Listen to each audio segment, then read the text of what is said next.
They dragged him through the streets in chains, humiliated, powerless, completely at the mercy of his enemies. Yet when Epictetus, the former slave turned Stoic philosopher, spoke about that moment years later, he didn't describe anger or fear. He said it was the day he discovered true freedom because no one could control his mind unless he let them. That's the power of Stoicism, the ability to remain unshaken when life tries to break you. You might not face chains or enemies, but every day brings its own battle stress that won't quit, people who push your buttons, disappointments that sting. What if you could face all of it without crumbling? What if you could turn emotional chaos into quiet strength? That's not just possible, it's within your reach. Today, we're uncovering 25 ways Stoicism rewires your reactions, trains your resilience, and makes you emotionally untouchable. Whether it's a toxic coworker, a personal setback, or just the weight of daily life, these tools will change how you experience everything. Let's begin. The first lesson Stoicism teaches is simple but revolutionary. Most of what upsets us isn't actually under our control. Think about the last time you were stuck in traffic, fuming because the cars ahead wouldn't move. Your anger didn't clear the road, it just drained you. Or recall a moment someone made a snide comment and you replayed it in your head for hours, giving them free rent in your mind. Stoics call this the dichotomy of control. Some things depend on us, like our choices and attitudes, while others traffic, whether other people's opinions don't. Wasting energy on what you can't change is like shaking your fist at the rain. But here's the shift: when you pour your focus only into what you command, your effort, your response, your next move, suddenly life's chaos loses its grip on you. A rude coworker can't ruin your day unless you hand them the keys to your mood. A delayed flight becomes just time to read, not a reason to spiral. This isn't about indifference, it's about directing your power where it actually matters. Master this, and you've taken the first step to becoming untouchable, because while you can't control the world, you can always control how it affects you. Here's the next insight that separates the emotionally unshakable from those constantly caught off guard. Stoics didn't just wait for disaster to strike, they trained for it in advance. Picture Seneca, one of Rome's wealthiest men, deliberately wearing old clothes, sleeping on the ground, and Chinese letter, not because he had to, but because he wanted to. This practice, called negative visualization or premeditatio malorum, was their secret weapon against fear. By routinely imagining the loss of status, health, or even loved ones, they did something radical. They stripped those scenarios of their emotional power. Think of it like a fire drill for your mind. When you've mentally rehearsed losing your job, a real setback feels less like a free fall and more like a challenge you've already mapped out. Or consider how athletes visualize mistakes before a big game, not to invite failure but to neutralize its grip. The Stoics weren't pessimists, they were strategists. By staring down life's worst outcomes in their imagination, they discovered something liberating. Even the unthinkable is survivable, often far less terrible than the dread surrounding it. Modern research backs this up. Studies show that people who practice mental contrasting, a cousin of negative visualization, handle stress with far more adaptability. So next time anxiety whispers, "What if?" try this, play out the scenario fully. What would you do? Who would you rely on? You'll often find that the monster under the bed is just a shadow. This isn't about expecting the worst, it's about realizing you're stronger than it. Marcus Aurelius, the philosopher emperor who ruled Rome during plague and war, wrote these words in his private journal: "The obstacle is the way. Not around it, not despite it, through it." This is the essence of Amor Fati, the Stoic practice of loving your fate, even when it stings. It's not about pretending hardship feels good, but recognizing that every setback, every unfair twist is raw material for your growth. Think of Nietzsche's concept of eternal recurrence. What if you had to relive this exact life with all its pain infinitely? the Stoic answer, you wouldn't just endure it, you'd embrace it because those struggles forged your strength. Imagine two artists given the same lump of clay. One curses its roughness, the other sees potential. That's the difference between resisting reality and shaping it. When Marcus faced betrayal, he didn't waste energy on bitterness. He asked, "What does this teach me about trust?" When a project at work collapses, Amor Fati asks, "Where does this free up my energy for something better?" Even modern psychology confirms this. Studies on post-traumatic growth show that people who frame adversity as a catalyst often emerge wiser, more resilient. This isn't blind optimism, it's tactical reframing. The traffic jam becomes meditation time. The failed relationship clears space for deeper connections. The Stoics didn't just tolerate life's blows, they treated them like a blacksmith's hammer, tools to temper their character. Start small. Next time your coffee spills or your plans unravel, pause and ask, how could this unwelcome moment actually serve me? That shift, repeated, builds a mind that doesn't just weather storms but learns to dance in the rain. Imagine standing on the edge of the Grand Canyon, gazing at layers of rock carved over millions of years. Suddenly, that argument you had yesterday or the rude email sitting in your inbox feels microscopic, almost laughable. The Stoics called this the view from above, and it's one of the most powerful mental shifts you can make. Picture Earth from space, a pale blue dot floating in darkness where borders, titles, and social slights vanish into irrelevance. From that vantage point, how much does your boss's snide remark actually matter? How heavy is the weight of that neighbor who never returns your greetings? The Stoics weren't dismissing real pain, they were putting it in perspective. Here's how to practice it. When emotions start to boil over a minor slight or setback, pause and mentally zoom out. See your life as one thread in a vast tapestry of time, centuries before you existed, centuries after. Those who offended you, they'll fade into dust, just as those who once insulted Julius Caesar are now footnotes in history. This isn't about nihilism, it's about liberation.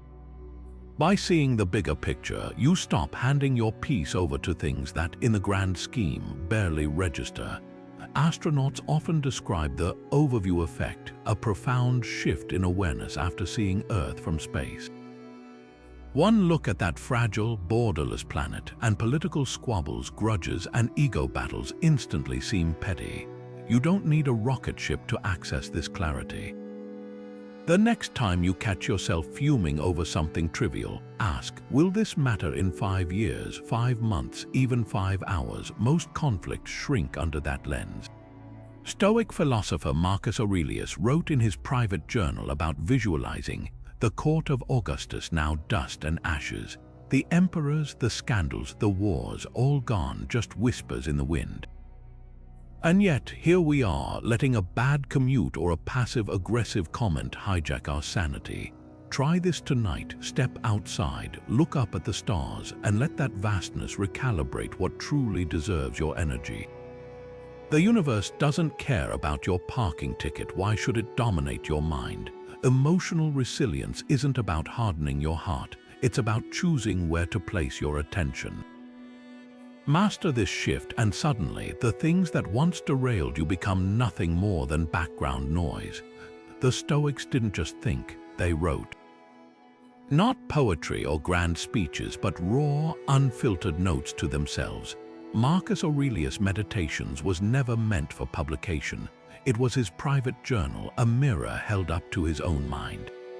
This practice of daily reflection, called prosoch in Stoicism, wasn't about venting emotions, it was about dissecting them with surgical precision. Imagine your mind as a courtroom, and journaling as the process where every thought must justify itself. Start with a simple prompt, one Epictetus used with his students. What disturbed me today and why? Not just my coworker annoyed me, but why did their comment land so hard? What story am I telling myself about it? A traffic jam isn't just an inconvenience, it's a test of your patience. A cancelled plan isn't just disappointing, it's an opportunity to ask, what attachment am I clinging to? The magic lies in the why. When you trace emotions back to their roots, you often find they're built on shaky assumptions. Here's how to make it practical. Each evening, carve out 5 minutes, no fancy notebook required, just honesty. Write 3 lines. 1. What shook me? 2. What I made it mean. 3. How a wiser version of me would have responded. Over time, patterns emerge. You'll notice the same triggers, the same mental traps. Maybe you're not actually angry about the laundry left on the floor. You're reacting to a deeper fear of being disregarded. That's the Stoic secret. Journaling isn't self-help, it's self-examination. Modern science backs this up. Studies show expressive writing reduces stress and improves decision-making by creating psychological distance from emotions. Think of it as defragmenting your mental hard drive, sorting the chaos into orderly files. Seneca did this nightly, replaying his day like a film. Where did I stumble? Where did I act from ego instead of principle? No self-flagellation, just cold, kind accountability. Try this twist for a week after answering what disturbed me. Add, what would my mentor say about this? Maybe Epictetus would shrug. You can't control others, only your interpretation. Or Marcus might remind you, the obstacle is the way. Suddenly, journaling isn't just a diary, it's a dialogue with the wisest versions of yourself. The pen becomes your chisel, carving clarity from the marble of daily chaos. And that's how you build emotional armor, one honest line at a time. A chilling story from ancient Rome. When a victorious general paraded through the streets in triumph, a servant stood behind him, whispering in his ear, "Remember, you are mortal." That was Memento Mori, not a morbid fixation, but a razor-sharp tool to cut through life's illusions. The Stoics didn't see death as a distant horror to avoid, they saw it as the ultimate clarifier. Seneca put it bluntly, life is long if you know how to use it. Most people don't. They delay dreams for someday, waste hours on trivial grievances, and forget that time is the one currency you can't earn back. Picture this, if you learned you had 6 months left, how differently would you live? Suddenly, that grudge you've nursed for years feels like a waste of breath. The project you've been postponing leaps to the top of your list. That's the power of Memento Mori. It strips away the noise and forces you to confront what truly matters. Modern culture treats death like a taboo, something to sanitize and hide, but the Stoics leaned into it, using its inevitability as fuel. Marcus Aurelius wrote, "You could leave life right now." Let that determine what you do and say and think. This isn't about fear, it's about focus. Steve Jobs famously said death was life's best invention because it forces urgency. Research supports this. Studies show that people who reflect on mortality make bolder choices, express more gratitude, and waste less time on petty conflicts. Try this experiment. Each morning, pause and tell yourself, "This day could be my last," not to incite panic, but to sharpen your priorities. Would you scroll mindlessly or call someone you love? Would you nitpick a coworker's mistake or invest that energy in creating something meaningful? Seneca lamented how people live as if they will never die, then die as if they had never lived. Memento Mori flips that script. It's the reason why Stoics could face loss with calm. They'd already made peace with life's fragility. A dying leaf isn't tragic, it's part of the tree's story. When you stop pretending you have infinite time, every sunrise becomes a gift, not a given.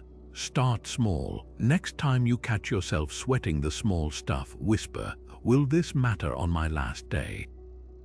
The answer will surprise you and free you. History remembers Thomas Edison's 10,000 failed attempts to invent the light bulb, but few know what he told reporters: "I have not failed. I've just found 10,000 ways that won't work." That's the Stoic approach to obstacles in action, not as roadblocks but as raw material for reinvention. The ancient Greeks called this paratrope, the art of flipping a problem on its head until it reveals its hidden advantage. Marcus Aurelius put it simply, the impediment to action advances action. What stands in the way becomes the way. Consider J.K. Rowling, a single mother on welfare, scribbling stories in coffee shops while facing rejection after rejection.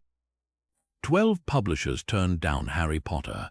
A Stoic would say those rejections weren't setbacks, they were a filter, separating half-hearted interest from the unwavering belief of Bloomsbury, the publisher that finally said yes. Every no sharpened her pitch, deepened her resolve. Without those closed doors, the story might never have reached the readers who needed it most. This mental alchemy works in everyday life too. That project rejection, it's free feedback to refine your next proposal. The gym injury forcing you to rest, a chance to study nutrition or meditation while you heal. Even Stoic philosophers faced this. When a knee injury ended Epictetus's career as a slave, he pivoted to teaching, shaping minds instead of serving masters. The obstacle didn't break him, it redirected him. Modern psychology calls this stress-related growth, the phenomenon where adversity fuels unexpected skills. Studies show that entrepreneurs who face early failures often outperform peers because they develop resilience and creativity. The trick is to ask, what can this make possible? Instead of, why is this happening to me? A delayed train becomes reading time. A criticism highlights blind spots. Like blacksmiths tempering steel with fire, Stoics understood that friction isn't the enemy, it's the forge where strength is shaped. Try this reframe today. Identify one annoyance, a missed deadline, a petty argument, and list 3 ways it might secretly serve you. You'll start spotting hidden leverage everywhere. As Seneca wrote, difficulties strengthen the mind as labor does the body. The obstacle isn't in your way, it is the way. Cato the Younger, one of Rome's most fearless Stoics, did something unthinkable for a senator. He walked barefoot through snow, wore the same ragged cloak for years, and slept on the hard ground even when his wealth could buy him palaces. His contemporaries called him eccentric, but Cato knew the truth: comfort is a cage. By voluntarily embracing discomfort, he immunized himself against life's inevitable hardships. This wasn't self-punishment, it was strategic training. The Stoics called this ascesis, deliberate practice in enduring small hardships to prepare for greater ones. Think of it like a muscle. You wouldn't run a marathon without training, so why expect resilience in crisis if you've never practiced discomfort? Modern science confirms this. Studies on cold exposure show that regular cold showers not only boost immunity, but also increase stress tolerance, teaching your nervous system that discomfort isn't an emergency. The same applies to intermittent fasting or waking before dawn. These aren't just health hacks, they're microdoses of adversity, rewiring your brain to stay calm under pressure. Start small. Next time you crave a snack, pause for 10 minutes. When the heater's beckoning, tolerate a slightly cooler room. These tiny acts build what Navy SEAL call the 40% rule. When your mind says you're done, you've actually only tapped 40% of your capacity. Seneca put it bluntly: set aside certain days to eat only the cheapest food, wear rough clothing, then ask yourself, is this what I used to dread? The answer will surprise you. What makes voluntary discomfort so powerful isn't the suffering, it's the realization that you can endure far more than you think. A CEO who cycles to work in the rain knows a cancelled flight won't break him. A parent who practices patience during a child's tantrum stays steady in a work crisis. Comfort zones aren't just physical, they're mental prisons whispering, you can't handle it. Break those walls brick by brick, and suddenly life's real challenges lose their intimidation. As Epictetus said, difficulties show men what they are. Choose to meet them on your own terms first. Imagine spending hours crafting the perfect social media post, only to watch the likes trickle in slower than expected. That sinking feeling, it's not just disappointment, it's your happiness being held hostage by strangers' approval. The Stoics saw this trap 2,000 years ago. Epictetus, a former slave who became one of history's most influential thinkers, put it bluntly: If someone speaks ill of you, it's their problem, not yours. What's yours? The power to live by your own standards. That's the essence of Way 9, building your self-worth on an unshakable foundation, immune to the fickle opinions of others. Think of praise and blame as whether sunshine and storms passing over a mountain. The mountain doesn't celebrate or despair, it stands firm. That's the Stoic ideal. When Marcus Aurelius sat on the throne of Rome, surrounded by flatterers, he wrote reminders to himself. It's silly to let others' words determine your value.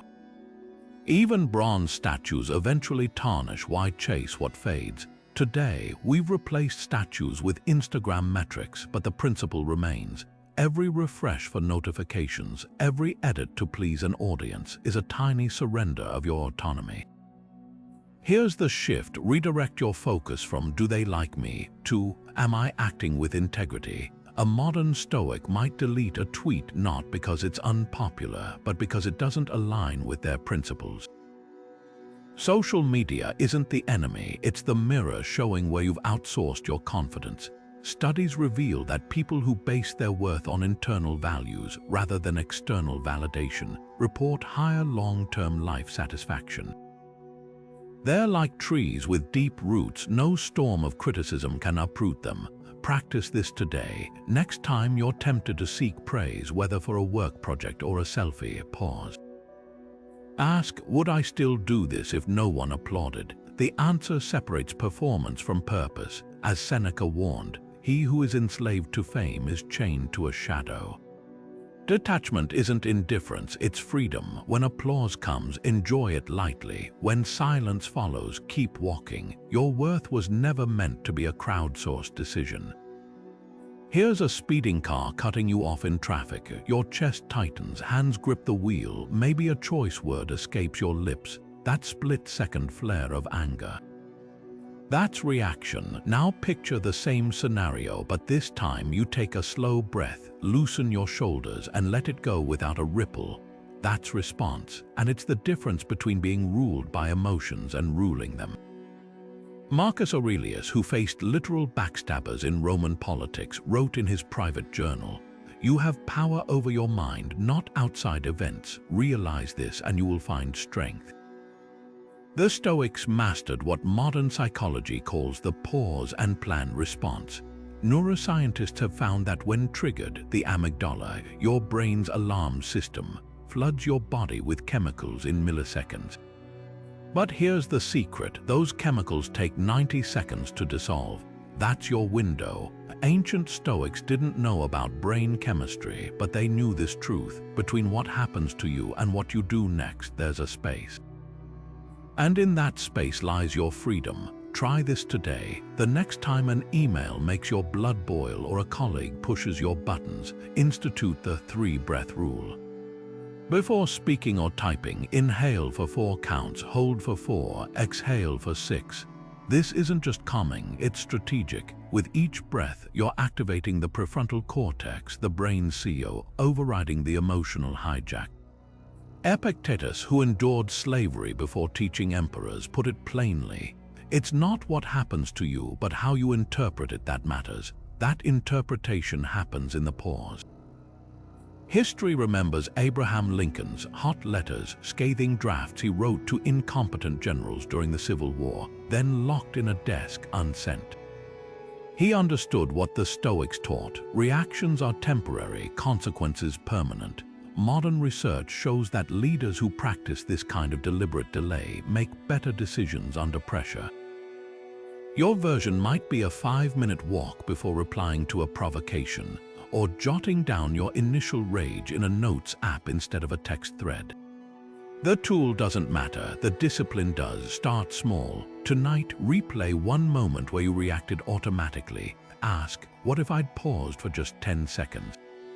What might I have done differently? That reflection trains the muscle for next time. As Seneca observed, the greatest remedy for anger is delay, not suppression, just enough space to choose your move, not your mood.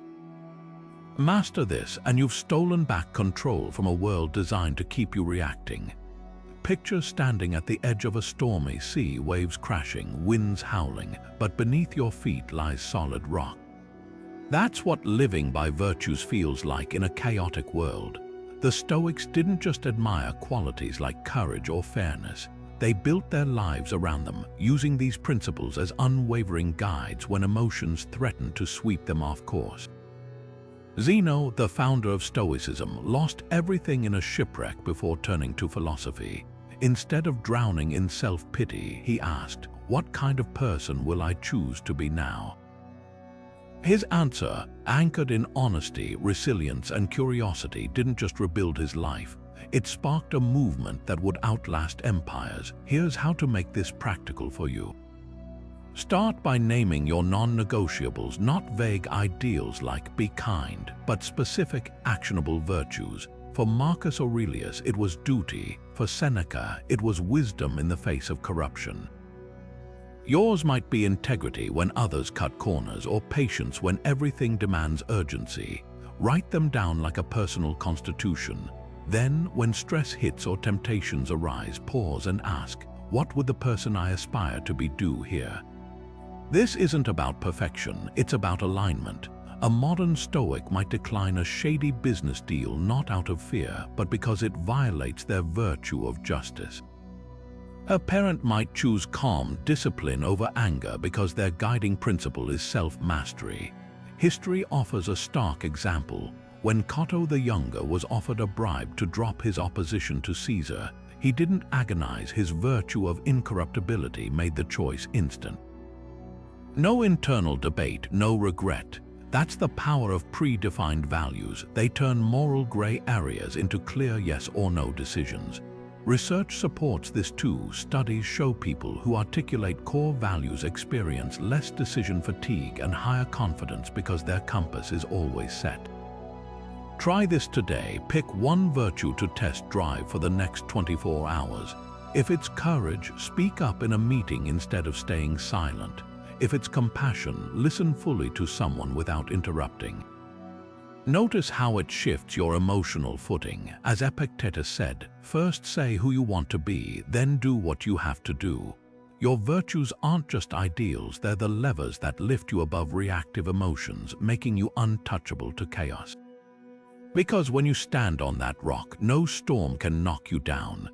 Seneca once warned his friend Lucilius about a dangerous habit, constantly measuring your life against others.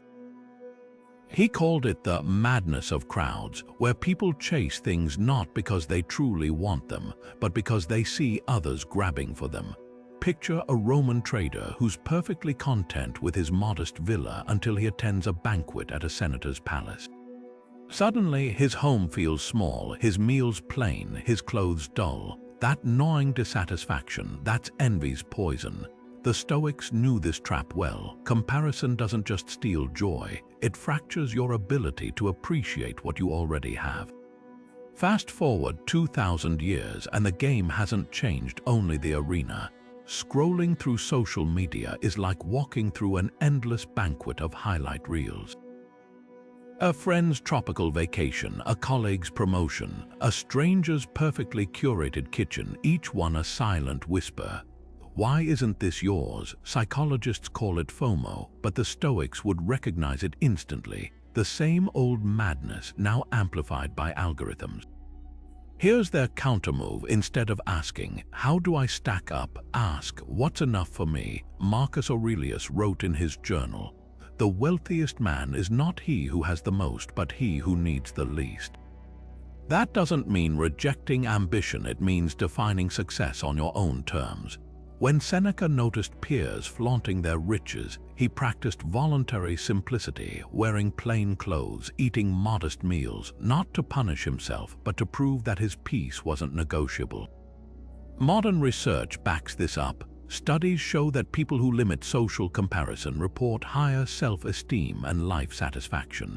Why? Because when you stop measuring your worth against filtered snapshots of others' lives, you reclaim something priceless, the freedom to enjoy your own journey.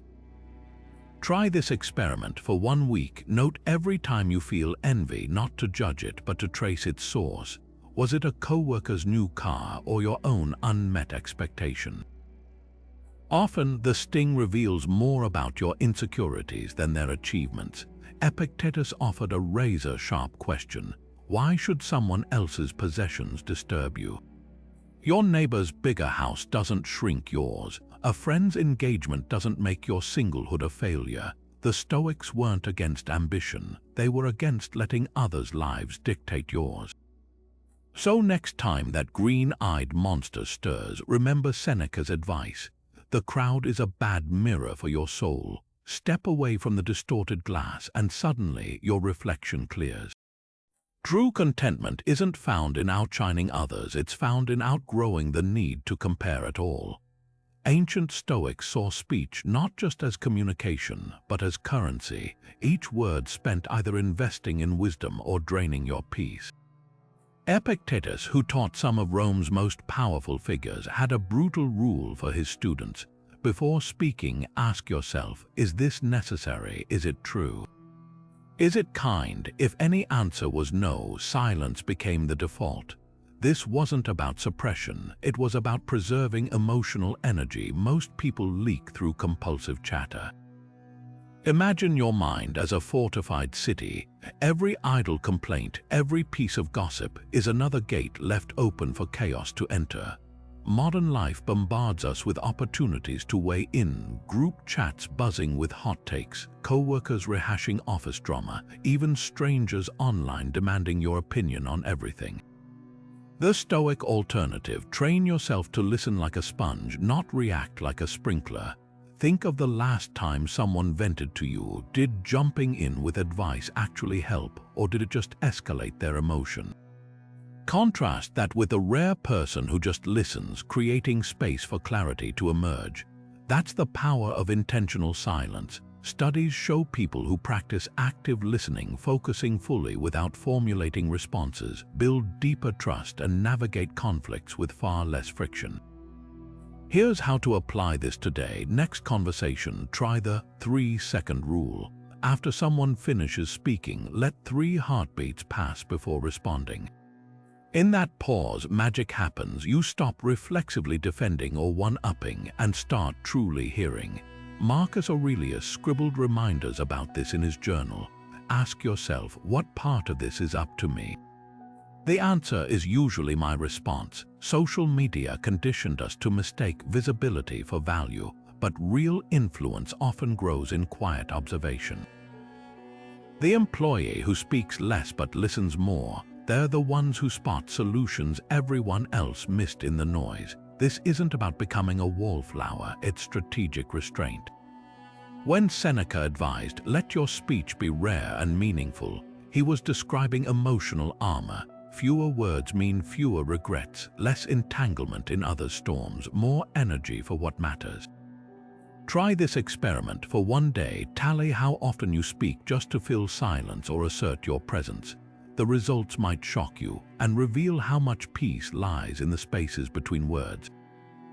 As Epictetus quipped, nature gave us one tongue but 2 ears. Didn't she mean for us to listen twice as much as we speak? The quieter you become, the more you hear, including your own untouchable wisdom. Heraclitus stood by the same river twice, but the waters flowing past his feet were never the same, just as the person standing there wasn't quite the same either.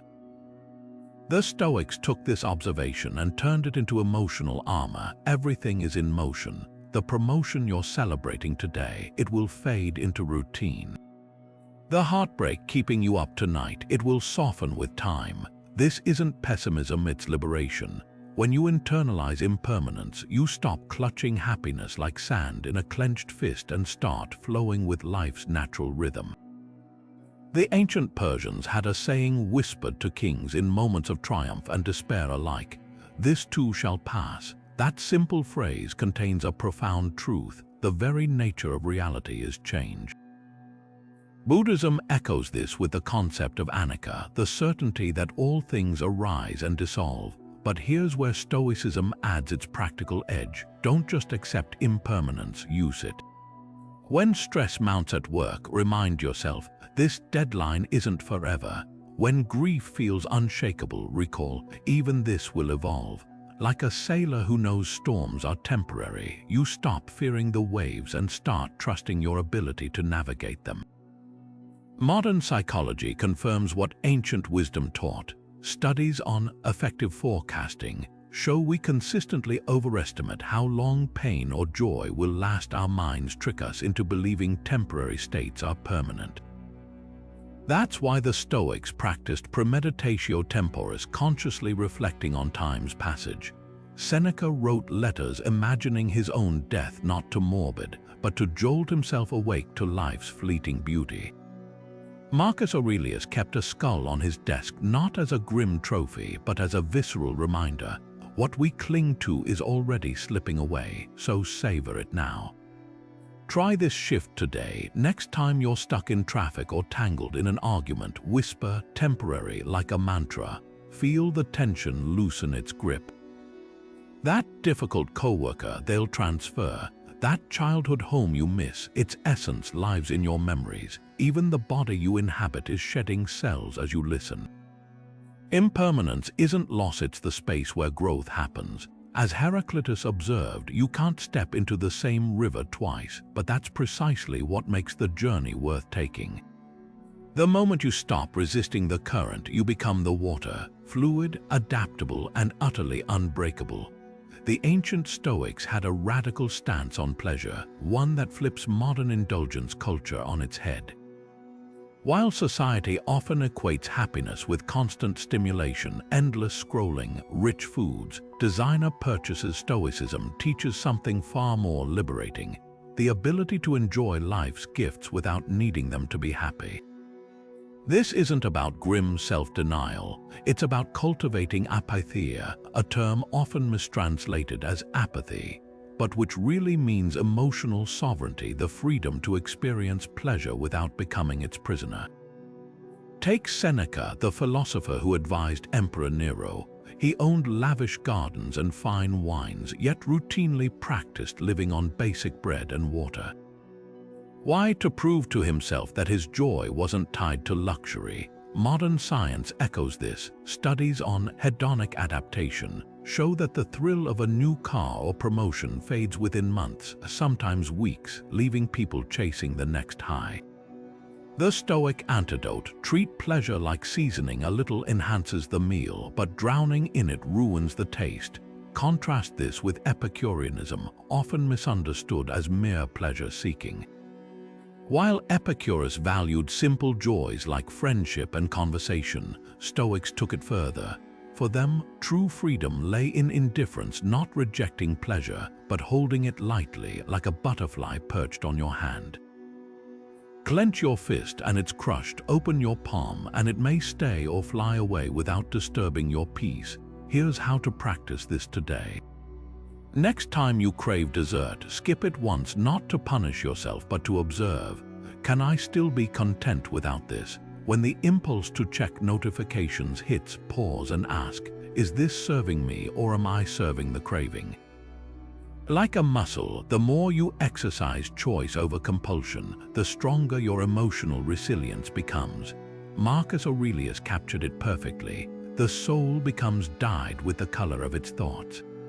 Let pleasure be a passing hue, not the entire palette. This isn't about judging indulgence, it's about reclaiming sovereignty. A glass of wine savored mindfully beats a bottle gulped desperately. A quiet walk without a podcast can be as nourishing as a night out. The goal: to reach a state where nothing external, no treat, no compliment, no purchase holds power over your inner calm. Because when you're no longer yanked around by cravings, you discover something profound. Joy was never in the thing itself. It was always in your freedom to take it or leave it. Marcus Aurelius once scribbled a line in his journal that cuts through 21st century noise like a scalpel. Waste no more time arguing what a good man should be. Be one. Those words aren't just a call to action, they're a battle cry against the endless debates, notifications, and trivial distractions that fragment our attention. In an age where the average person checks their phone 96 times a day, the Stoic practice of guarding your focus isn't just philosophy, it's survival. Think of your attention as currency. Every time you scroll mindlessly, binge debates online, or multitask halfway through 3 projects, you're spending precious mental reserves on things that don't move you forward. The Stoics called this prosouch vigilant awareness of where your energy flows. Seneca warned his students about the poverty of busyness, filling hours with motion while going nowhere. Sound familiar? Here's the modern application. When you catch yourself lost in a rabbit hole of celebrity gossip or political bickering, channel Marcus. Pause and ask, is this debate refining my character or just draining my day? Research from UC Irvine reveals it takes 23 minutes to refocus after a single interruption. That's why the ancient Stoics trained like athletes of attention, starting their mornings with intentional rituals, no checking tablets for messages, carving hours for deep work, no audience required, and ending days with reflection, no autoplay distractions. Try this experiment today. For 1 hour, silence notifications and place your phone face down. Notice the tug to check it. That's your mind revealing its addictions. Now redirect that energy toward one meaningful task, conversation, or moment of stillness. The goal isn't to eliminate leisure, it's to choose it deliberately, not default to it. Like a gardener pruning dead branches, selective focus isn't about cutting joy, it's about nurturing what actually grows. Epictetus put it bluntly, if you don't guard your thoughts, someone else will. Every app, headline, and demand is competing for your mental real estate. The Stoics didn't have smartphones, but they understood this truth. Your attention is the last truly sovereign territory. Protect it like a fortress and you'll find something rare, a mind that can't be hijacked by chaos, because when you stop scattering your focus, you start building something unstoppable. Picture 2 gardeners standing before the same patch of dry, cracked earth. One groans, "Nothing will grow here, it's useless." The other smiles, "Perfect for cacti." That's the Stoic art of reframing in action, transforming so-called bad events into fertile ground for growth. When Epictetus said, "Men are disturbed not by things, but by the views they take of them," he revealed a truth modern psychology now confirms. Our suffering doesn't come from circumstances themselves, but from the stories we wrap around them. Take losing a job, a blow that can feel like identity theft. The automatic thought might scream, "I'm a failure," but the Stoic rewrites the script. This space was getting cramped anyway. Now I'm unchained to explore what's next. Notice the shift, same event, different lens. Cognitive behavioral therapy, CBT, the gold standard for treating anxiety and depression, directly echoes this ancient technique. Therapists call it cognitive restructuring, but Marcus Aurelius was doing it 18 centuries earlier when he wrote, "The obstacle becomes the advantage if you flip it." Here's the science behind the wisdom. When neuroscientists scan brains during reframing exercises, they see the amygdala fear center quiet down while the prefrontal cortex problem-solving area lights up. It's literal proof that how you language an experience changes its grip on you. A breakup isn't, "I'll never love again," it's, "Now I know what red flags to spot." A failed project isn't, "I wasted my time," it's, "I just discovered a path that doesn't work. Try this today." Grab a recent frustration and play journalist, strip it down to bare facts, no adjectives. "My flight was cancelled" becomes neutral data. "My ruined trip" is the story torturing you. Then hunt for hidden gains. Stuck at the airport, maybe you'll finish that book or strike up a life-changing conversation at the gate. The Stoics weren't Pollyannas, they were realist alchemists turning leaden moments into golden insights. As Seneca wrote after being exiled, "This remote place is teaching me how little I actually need to be happy." Your turn. What disaster is actually an undisguised opportunity? Here's how Marcus Aurelius handled toxic people. He'd pause and silently ask, what pain compels them to act this way? not to excuse bad behavior but to shield his own peace while understanding theirs. That's the Stoic tightrope empathy without drowning in others' storms. Imagine a doctor treating infectious patients. They offer care without catching the disease. Stoics approach emotions the same way. Modern psychology calls this compassionate detachment, the ability to hold space for someone's struggle without taking it on as your own. Think of a friend venting about their divorce. The reactive approach absorbs their anger, amplifying the chaos. The Stoic alternative: listen deeply, then ask, what part of this is theirs to carry and what's mine to support? Epictetus put it bluntly: if someone hands you a gift and you refuse it, who does it belong to? Their anger, their resentment, those remain theirs unless you accept them. This isn't coldness, it's clarity. A therapist doesn't weep through every session, they channel care into actionable guidance. Similarly, when Marcus faced betrayal, he wrote, "It's as absurd to take offense at others' flaws as to resent fire for burning."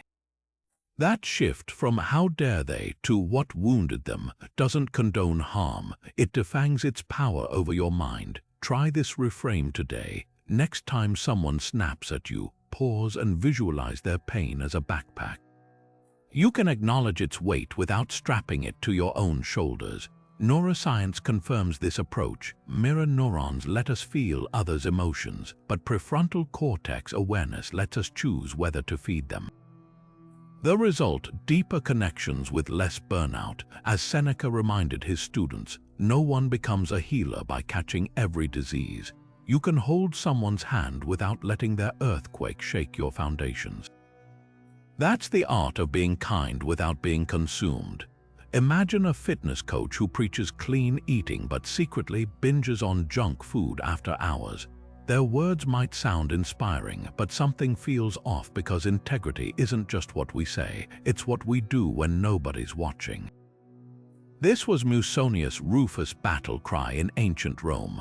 Don't lecture on sobriety while downing wine. Don't praise humility from a golden throne. The Stoics didn't just admire virtues, they lived them even when it cost them. Fast forward to today, and hypocrisy wears new disguises: virtue signaling on social media, performative outrage, or using moral language as a weapon while ignoring our own flaws. A politician tweets about climate change from a private jet. A boss demands punctuality but strolls in late. The dissonance grates because humans are wired to detect it. Studies show we judge leaders more harshly for mismatched words and actions than for honest mistakes. Here's the Stoic remedy: before speaking any principle, ask, am I living this right now? If not, there are two honorable options: close the gap between belief and behavior, or stay silent until you do.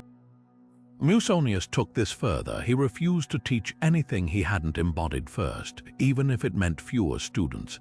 Contrast that with modern influencers selling authenticity while filtering their lives into fantasy. The difference: one builds trust that lasts centuries, the other burns out when the audience spots the act. Try this litmus test today. Pick one value you often advocate, maybe patience or honesty. Now replay yesterday with brutal honesty. Did you snap at a slow cashier, fudge a deadline excuse? No shame, just awareness. As Epictetus joked, if you haven't practiced what you preach, you're like a doctor prescribing medicine they'd never swallow themselves. Progress beats perfection, but self-awareness beats self-delusion. Real integrity isn't about flawless performance. It's about aligning your private struggles with your public stances. When Marcus Aurelius wrote, "Waste no more time arguing what a good man should be one," he wasn't demanding sainthood, he was urging something far more radical: the courage to let your actions speak so clearly you never need to raise your voice. Because a life where words and deeds march in step, that's true emotional invincibility. The Roman general Scipio Africanus didn't just march into battle with a single rigid strategy. He prepared multiple contingencies, always adding the silent caveat, if the gods permit. That tiny mental pivot is what Stoics called the reserve clause, and it's one of the most liberating mindset shifts you can make. Modern life bombards us with 5-year plans and hustle culture mantras that treat success as a straight line. But reality, it's more like sailing. You can set your course with precision, but winds and currents will demand adjustments. The reserve clause isn't about doubting yourself, it's about respecting life's unpredictability. Consider how differently two athletes might face an injury. One rails against the unfairness, stuck on the exact timeline they'd envisioned. The other acknowledges, "I'll return to competition if my body heals as hoped." The first athlete suffers twice from the injury itself and their resistance to it. The second channels that energy into adaptable recovery. Ancient Stoic generals exemplified this. When a sudden storm sank half his fleet, the Athenian commander Xenophon didn't collapse in despair. He revised tactics on the spot, treating the disaster as new data rather than defeat. Here's why this works neurologically. Rigid expectations trigger the brain's threat response when unmet, flooding your system with stress hormones. Flexible intentions, though, they activate problem-solving networks instead. Try reframing one goal today, not "I'll land that promotion," but "I'll give my best effort if the opportunity aligns." Suddenly, rejection isn't failure, it's feedback. Marcus Aurelius modeled this during plague outbreaks, writing, "I'll govern justly as long as health allows." Not resignation, prudent focus on what he could control. The magic lies in that tiny pause before frustration takes hold. A project delayed becomes, "I'll complete this barring unforeseen obstacles." A missed connection shifts from "they stood me up" to "we'll meet if schedules permit." This isn't lowering standards, it's elevating adaptability. Like a bamboo tree bending in a typhoon but not breaking, the reserve clause lets you pursue ambitions fully while leaving room for reality's twists. After all, even the best-laid plans are collaborations with fate. As Seneca wrote, "Fate leads the willing, it drags the unwilling." Better to walk with eyes open than be pulled blindly by disappointment. Democritus, known as the laughing philosopher, would stroll through ancient Greek marketplaces chuckling at human drama, not out of cruelty, but because he saw the cosmic joke in our self-important struggles. The Stoics adopted this same mischievous lens, recognizing that sometimes the healthiest response to life's chaos isn't gritted teeth but genuine laughter. Imagine Seneca, exiled to Corsica, writing letters about turning his barren hut into a punchline, or Cleans, forced to grind grain for a living, joking that his calloused hands proved philosophy wasn't just for ivory towers. This wasn't denial, it was perspective alchemy, transforming bitterness into levity. Modern psychology now confirms what these ancients knew: humor is a cognitive shield. Studies on Holocaust survivors reveal that those who cultivated wit experienced less PTSD. Their ability to spot absurdity in horror created psychological distance. Comedians like Tig Notaro, who turned a cancer diagnosis into groundbreaking stand-up, embody this Stoic principle. When you can laugh with the storm, it loses power over you. Even Nietzsche, no optimist, declared, "We should consider every day lost on which we have not danced at least once." The dance here, finding the ironic wink in misfortune. Try this reframe today. Next time you're stuck in a ridiculous setback, a spilled coffee before a big meeting, a parking ticket on your anniversary, play a game. Ask, how could this be a sitcom scene? The sarcastic coworker becomes a cartoon villain. The delayed flight transforms into a montage of quirky airport characters. By narrating life as satire, you're not dismissing pain, you're disarming its fangs. As Marcus Aurelius wrote amidst plague and war, the art of living is more like wrestling than dancing, but even wrestlers can smile when they pivot.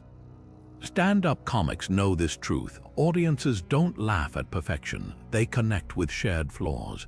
When you stop treating life's stumbles as tragedies and start seeing them as improv material, you gain something priceless: the ability to trip, dust yourself off, and wink at the universe.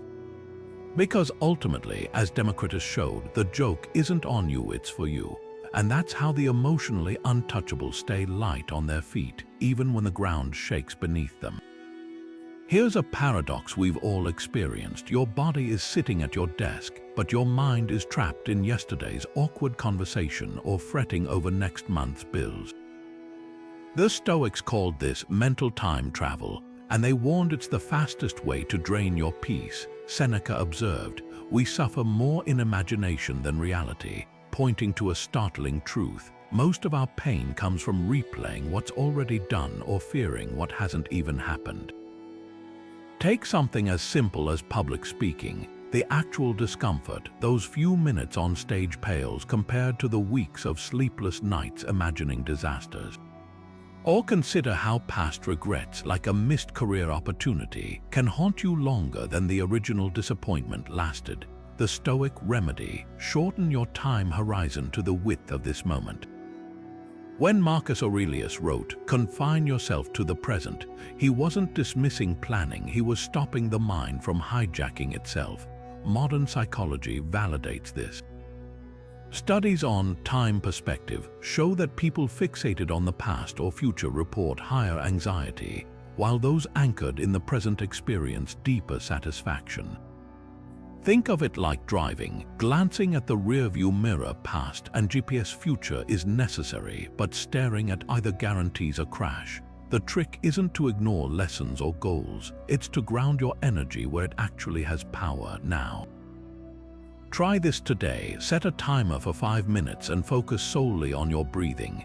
Each time your mind drifts to past guilt or future worries, gently guide it back. Not with judgment, but the way you'd redirect a puppy wandering off leash.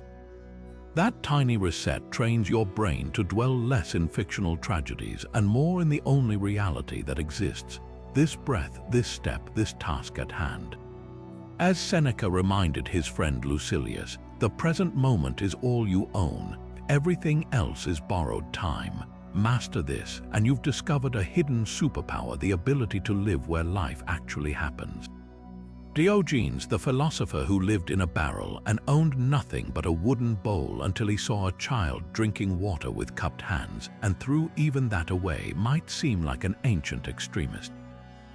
But his radical simplicity held a profound truth: the less you crave, the more unshakable your peace becomes. While modern ads scream that happiness sits in the next purchase, Stoicism whispers the opposite. Real freedom isn't in accumulation, but in liberation from endless wanting. Think of desire like salt water. The more you drink, the thirstier you become. That promotion you chased, once secured, your eyes dart to the next rung. The sleek car that promised confidence, soon it's just another commute. Psychologists call this the hedonic treadmill, the exhausting cycle of chasing satisfaction that always stays just out of reach. The Stoics proposed stepping off entirely. When Marcus Aurelius ruled the Roman Empire, he slept on a simple camp bed, not because he couldn't afford silk sheets, but because he knew luxury's trap. It doesn't satisfy, it inflames appetite. Modern minimalism echoes this wisdom. People downsizing to tiny homes report something unexpected. Less clutter doesn't mean less joy, it means less weight. Every possession you don't crave is a worry you don't carry. Contrast that with today's stats: the average home contains over 300,000 items, yet anxiety and depression rates climb. The connection isn't coincidental. Clutter isn't just physical, it's mental, as Seneca warned. It's not that we have too little, but that we crave too much. Try this experiment. Walk through your home and pick one object you haven't used in a year. Now ask, does this serve me or do I serve it? That gym equipment gathering dust. It whispers guilt. That overflowing closet, it demands organization. Diogenes didn't own such ghosts. His barrel held no junk drawers. No, I might need this someday. Just the raw freedom of enough. You don't need to abandon modernity, but questioning every want reveals how many are borrowed from ads, influencers, or the neighbor's new patio set. Here's the twist: minimalism isn't deprivation, it's curation. It's the space to savor your morning coffee without scrolling deals, It's the mental bandwidth to enjoy a walk without drafting a shopping list. As Epictetus put it, wealth consists not in having possessions, but in having few wants. The next time you feel the itch to acquire, pause. Is this filling a void or creating one? Because true abundance isn't about having everything, it's about needing very little. And that's how you become untouchable to the endless chase. There's a story about Marcus Aurelius that most history books don't teach. When a senator publicly slandered him, the emperor didn't retaliate. Instead, he invited the man to dinner and treated him with kindness. Later, when asked why, Marcus simply said, "The best revenge is not to be like your enemy." That's the Stoic art of forgiveness in action, not weakness, but strategic self-liberation. Think of resentment like drinking poison and waiting for the other person to get sick. Every minute spent replaying a slight is another minute stolen from your peace. Stoicism flips the script on grudges by asking a ruthless question: who benefits if I hold on to this? The answer's always the same: the person who wronged you lives rent-free in your mind while you pay the emotional bill. Ancient philosophers knew what modern neuroscience confirms: chronic anger spikes cortisol, weakens immunity, and clouds judgment. Forgiveness isn't about condoning harm, it's about refusing to let someone else's actions dictate your inner world. Seneca, who endured exile and betrayal, wrote, "Anger is like a blade kept sharp for others but cutting its own holder first." Here's the practical shift. Next time someone hurts you, channel Epictetus. Before reacting, ask, what part of this pain comes from their actions and what part comes from my own expectations? Often you'll find the sting isn't the act itself, but the story you've wrapped around it. A friend's harsh words might have been careless, not a cosmic indictment of your worth.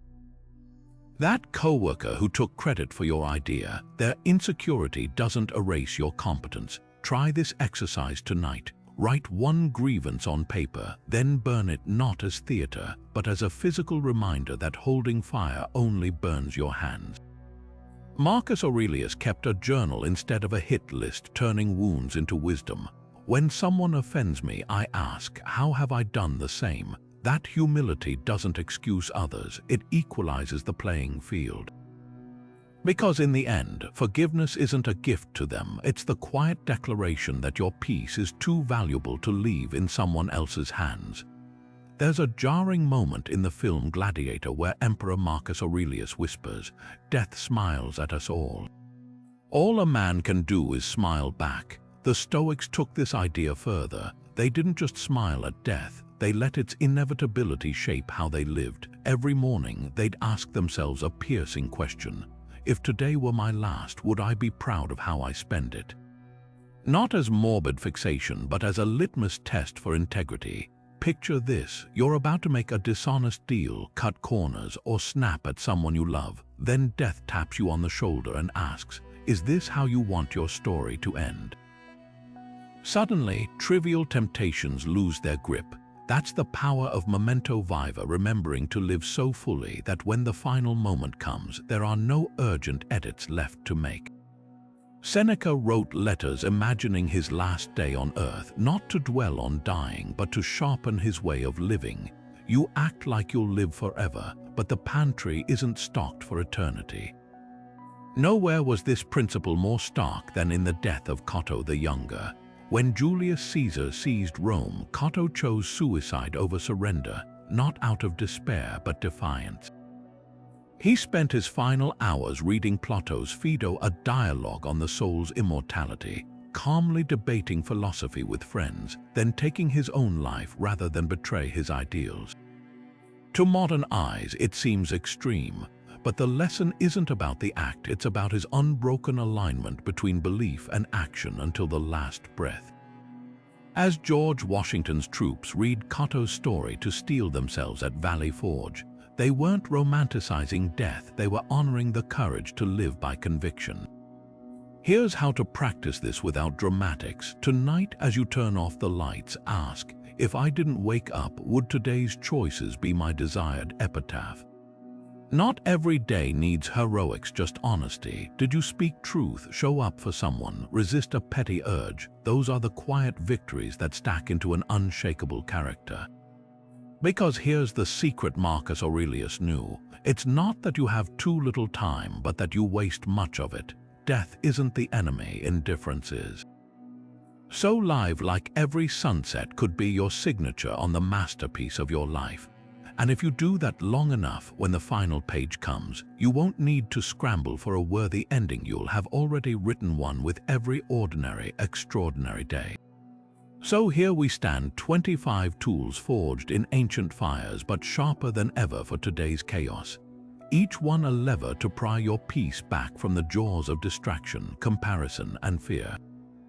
From the grounding power of negative visualization to the liberating laugh of cosmic perspective, you've now got a Stoic Swiss Army knife for emotional resilience. But here's the secret the Stoics knew. Mastery isn't about swallowing the whole feast at once. It's about choosing one practice, just one, and letting it roots until it becomes second nature. Maybe today you'll start with the pause before reacting, or tonight's journal entry asking, what disturbed me and why? Perhaps you'll test drive voluntary discomfort by skipping that second coffee, or reclaim attention by silencing notifications for an hour. The path isn't about perfection, it's about progression. So tell me, which Stoic habit will you sharpen first? Drop it in the comments below. Your words might just inspire someone else to start their own journey. Because the real magic happens when wisdom isn't just absorbed, it's lived.